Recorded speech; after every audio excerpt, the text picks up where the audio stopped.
Qu'y avait-il avant les mots?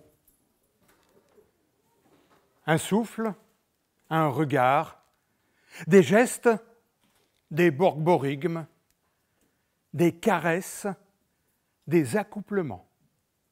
Alors pourquoi des mots au son distinct et pourquoi de ces briques a-t-on fait une langue? Pour se comprendre, tout simplement. Le vieux qui met les fautes d'orthographe est un monologue sur la langue française, alors que ce mot monologue n'effraie personne, parce que c'est un monologue joyeux qui permet de montrer que, ma foi, avec la langue française, on peut beaucoup s'amuser. Elle a ses règles, un vocabulaire, et les siècles l'ont malaxé, chacun leur tour, pour la préserver, avec de véritables combattants des mots justes qui en avaient bien compris toute la force. Des gens parfois dont on ne parle plus beaucoup maintenant, alors que leurs propos restent d'actualité. Je pense à Alphonse Daudet.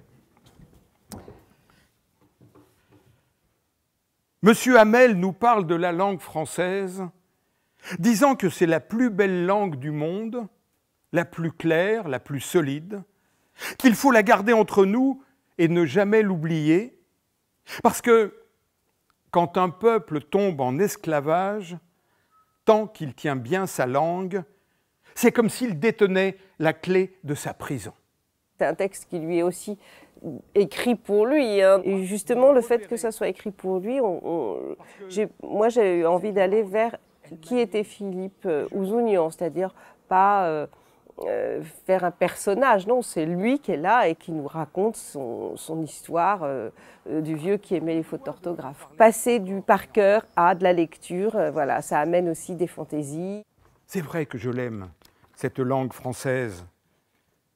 Et je me dis, en y réfléchissant bien, que l'une de mes plus grandes joies est de découvrir des mots inconnus de moi jusqu'alors. Je me rappelle ainsi la première fois que j'ai compris le mot oxymore. Oh, mais j'en étais heureux, vous ne pouvez pas savoir. Je me suis dit qu'une langue dont un mot réunit à lui seul deux contraires est d'une incroyable richesse. On peut en dire des choses avec cet oxymore, qui en plus nous laisse KO debout. Oxymore. Il a fait un choix d'être seul sur la scène, l'envie de pouvoir jouer partout, alors dans un jardin, dans une cave, chez des particuliers. C'est cette facilité à s'intégrer dans tout type de lieu, et c'est ça qui lui plaisait. Toujours les mots ont voyagé et se sont métissés pour davantage de saveurs. Les saveurs. Le mot pain, par exemple. Un des plus jolis vocables de notre langue, c'est certain, parce qu'il véhicule d'imaginaire, de symbolique. On embrasse comme du bon pain, mais on ne mange pas de ce pain-là. Celui que l'on aime, c'est celui de chaque jour, sachant qu'il faut le gagner et que ça n'est pas toujours facile. Et si tu passes un moment aussi long qu'un jour sans pain, c'est que la bonne nouvelle que tu attends n'est pas pour demain.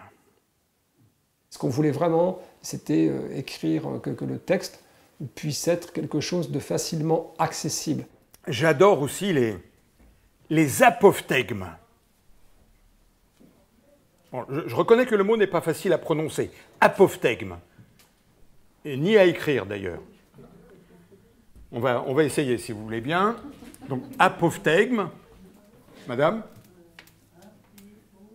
Oui?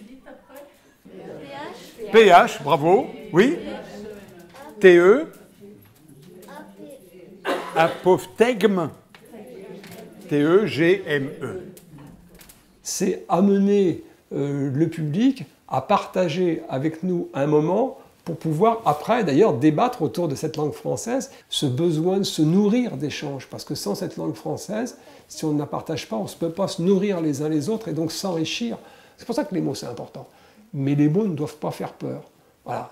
Et puis il y a de très jolis mots. Mais non, ce n'est pas un phlegmon, un mal de gorge qui nécessiterait un gargarisme pour calmer le feu du gosier.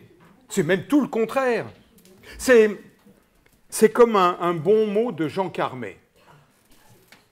C'est mathématique. Un cocu, c'est un entier qui perd sa moitié pour un tiers.